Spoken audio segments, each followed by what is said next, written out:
Hello दोस्तों, मैं सुधा पांडे अपने अवधि संगीत चैनल में आप लोगों का स्वागत करती हूँ।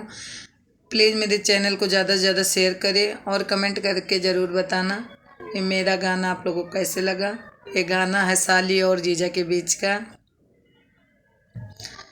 देखो रे सखिया जीजा कितने निराले, देखो रे सखिया जीजा कितने ले जीजा जी का गाल जैसे दो टमाटर लाल है, जीजा जी का गाल जैसे दो टमाटर लाल है। देखो रे सखिया को तोड़न ना पाए, देखो रे सखिया कोई छूने ना पाए, देखो रे सखिया जीजा कितने निराले, देखो रे सखिया जीजा कितने निराल।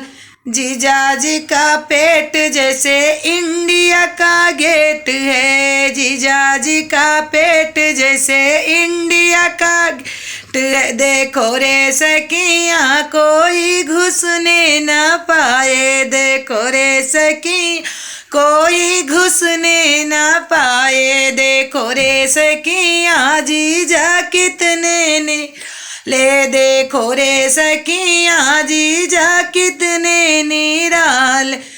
जीजा जी की पीठ जैसे मोटर की सीट है, जीजा जी की पीठ जैसे मोटर की सीट।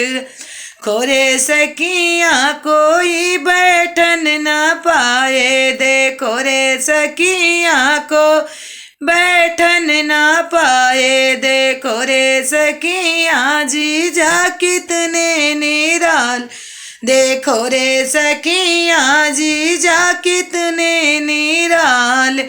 जीजा जी की मोछ जैसे कुत्ते की पूछ है, जीजा जी की मोछ जैसे कुत्ते की पूछ है। देखो रे सखिया कोई छीलन ना पाए, देखो रे सखिया कोई छीलन ना पाए। जीजा देखो रे सखिया जीजा कितने निराले, देखो रे सखिया जीजा कितने निराले।